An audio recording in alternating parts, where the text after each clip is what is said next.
Rolling.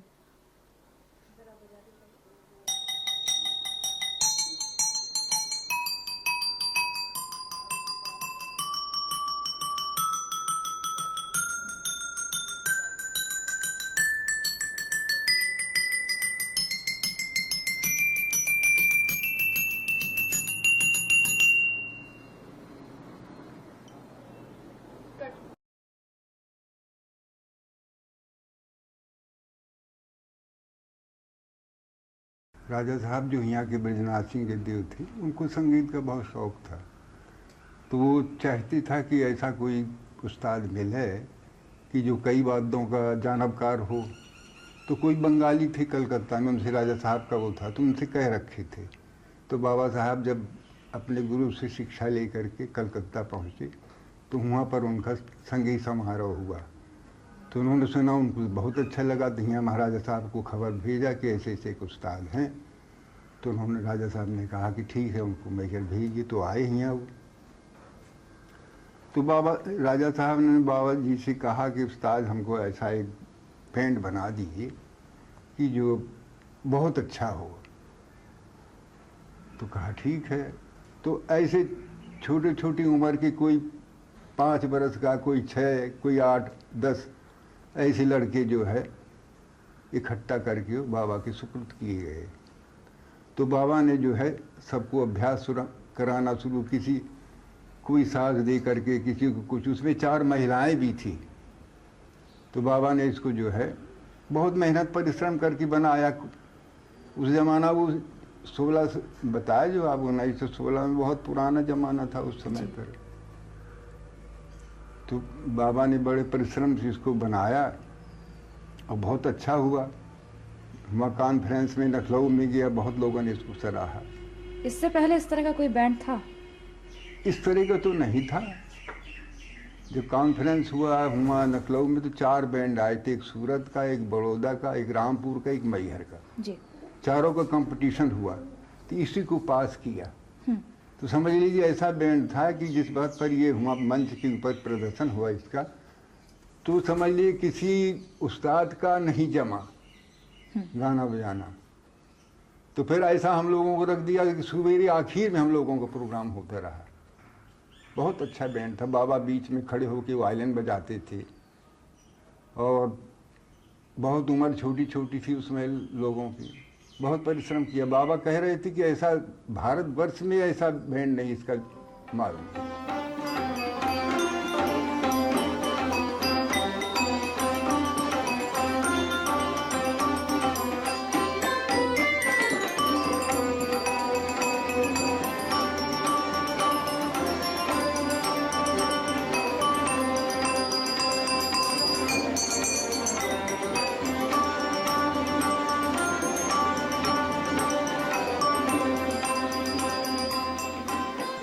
बाबा की भी इच्छा थी कि हमारी अमूल निधि अमर रहे और इसका प्रचार देश विदेशों में, पूरे भारत में हो, संसार में हो, जिससे कलाकार का भी नाम हो, देश का भी नाम हो, बाबा का भी नाम हो। ये उनकी बड़ी इच्छा थी। ये उद्देश्य लेकर के हम लोग इसमें भर्ती हो।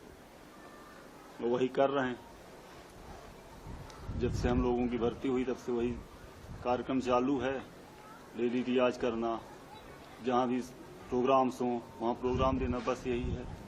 और कई लोग तो अपने दूसरी नौकरी छोड़कर, चूंकि बाबा की यह निधि अमर रहे, नष्ट गति को प्राप्त हो रही थी, जिससे दोबारा जीर्णोद्धार 78 में यहाँ के विधायक नारायण जी सिंह जयदेव ने कराया।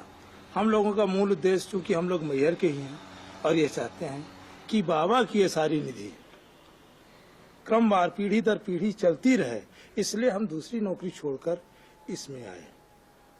मैं 78 में नगर पालिका में था, वहाँ का रेगुलर कर्मचारी था। उसके बाद मैं बाबा के पास सीखा हूँ, बहुत पहले सरोद बजाता हूँ। तो उसी प्रेरणा से मुझे उस विधायक जी के कहने से मैं इसमें नौकरी में आया। मेरा भी यही उद्देश्य था कि इस वाद्यबंद में बाबा की रचनाओं को जीवित रखते हुए हम देश विदेश में जाके प्रोग्राम करेंगे और बाबा की रचनाओं को प्रचार में लाकर अपने देश को गौरवान्वित करेंगे। मैं मेरे पिताजी जो रहे, माता पिता उनका इंतकाल होने के बाद में मैं एक बतौर अनाथ की हो गया। तो सरकार ने मुझे इसमें जो है महाराज मैहर ने बैंड में उस साज की सुपुर्द कर दी है बाबा साहब को। तो उसी में मेरे को कई पहले मैंने गाना भी गाया, वो भी सिखलाया, वायलिन भी मैंने सीखा, नलतरंग भी मैं बजाता रहा अच्छा। और जलतरंग भी बजाता रहा, पियानो भी बजाता रहा। ये सब बाबा जी ने सिखलाया और सीखा मैं, और इसी बैंड में जुड़ता रहा। इस वक्त मेरी उम्र जो है 73 साल की उम्र है इस समय। तो 8 वर्ष से मैं इसमें लगा रहा, तो बाबा की बड़ी कृपा रही, अभी तक भी मैं इसी मकान से जुड़ा हुआ हूँ। इसका में खासियत ये साहब कि हमें एक बहुत बड़ी एकता है, और जो बाबा ने बताया उसका एक सुर हम इधर सुधर नहीं होने देते, और उसको बड़े एहतियात के तौर खाती के तौर पे हम लोग रखे हैं, और बड़े परस्पर में आपस में मित्रता में भाई भाईचारे के नाते से हम लोग परस्पर बांट रहे हैं, और उस धरोहर को चाहते कि फिर आगे बढ़े और ये धरोहर दूसरा ले। चूंकि अब हमसे जा रही है, ये उम्र भी होती है करने की साथ, इसलिए अब दूसरे भी आए मैदान में और शासन को भेजे, शासन आगे भेजे, कला का प्रचार हो, ताकि संगीत हमेशा अमर रहे। इसमें सबसे बड़ी खूबी यह है इस बातबंद में कि बाबा ने बहुत कुछ सोचकर इन रचनाओं को रचा है। जो भी राग हैं वो ऐसे तालों में हैं जो बहुत कम गाए बजाए जाते हैं। दूसरे इसमें वादी स्वरों का, संवादी स्वरों का, अब विवादी स्वरों का ऐसा प्रयोग किया गया है जो बड़े से बड़ा उस्ताद भी उसको बदल नहीं सकता। उसको बदलने के लिए उनके बराबर क्षमता होना चाहिए, वो सुर कोई भी नहीं हटा सकता उसको। हमारे जो साथी रहे ना पुराने जितने, उसमें अब कोई नहीं रह गया जी। मैं ही एक बाबा के आशीर्वाद से रह गया, मैं ही एक बाबा के आशीर्वाद से रह गया। तो बाबा की जो रचनाएं थी उस जमाने में, पढ़े लिखे भी मैं भी मामूली पढ़ा लिखा हिंदी का हूँ, उस जमाने बहुत विद्या की वो थी, तो कोई नोटिशन नहीं हुआ उसका। जितने बाबा ने सिखलाया कोई नोटिशन नहीं रहा उसका, ऐसे ही रहा याददाश्त। तो बाबा ने बहुत सी रचनाएं बनाई, अंतिम होते रहते मेरे सब साथी चले गए। फिर जब भारत गवर्नमेंट, ये नई गवर्नमेंट आई, तो इसमें जो है जब सब लोग चले गए थे, ये जितने भी इसमें भाई लोग जो काम कर रहे हैं, एक विद्यालय यहाँ पर खुला संगीत के बाबा के नाम से, तो उसमें ही लोगों ने सीख करके पास किया। तो ऐसा सोचा कि गवर्नमेंट ने कि इतने महान व्यक्ति बाबा, इतने महान, उनकी अमूल्य रचनाएं जिसमें कायम रहा। कहने के मुताबिक बाबा से कहा मैहर महाराज ने, ऐसा ये पंडित जी बताते हैं, पंडित गिरधर लाल जी, कि वो उसी जमाने के हैं पंडित गिरधर लाल। तो वही ऐसा बताते हैं कि भाई यहाँ अंग्रेज लोग एजेंट और एडीजी वगैरह आते थे जब राजा महाराजाओं के यहाँ, तो उनके स्वागत के लिए, तो उनके स्वागत के लिए वेस्टर्न मार्च ये वगैरह धुनें सब बाबा ने अपने हिंदुस्तानी संगीत में बदल कर उनको प्रस्तुत किया। यूँ बाबा की इससे प्रेरणा मिली, बाबा ने बताया थे जब वो फॉरेन टूर किया था सन 1928 के आसपास, तो बाबा को वेस्टर्न म्यूजिक काफी पसंद आया था, और वहां से आती ही सबसे पहले जो कंपोजिशन किया, क्या बिथुअन ऐसे करके संगीतकार थे, उनका कुछ कंपोजिशन ले आए, वो सिखलाया। फिर एक रूस गए तो वो बोलगा नदी है, उसके नाम से भी एक राग का प्रसारण किया, उसका हमारे यहाँ है बोलगा। तो बाबा जहाँ से भी जाते थे कुछ ले आते थे, राजस्थान से गए तो राजस्थान से गए, कहीं से भी गए, और वहां से ला करके हमें देना। कुछ धुनें भी उन्होंने की हैं फोक म्यूजिक में, जैसे मांड है, राजस्थानी है, घूमर और बंगाली कीर्तन है, गरबा है, घूमर है। ऐसी बहुत सी रचनाएं हैं जो धुन के रूप में उन्होंने की।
है।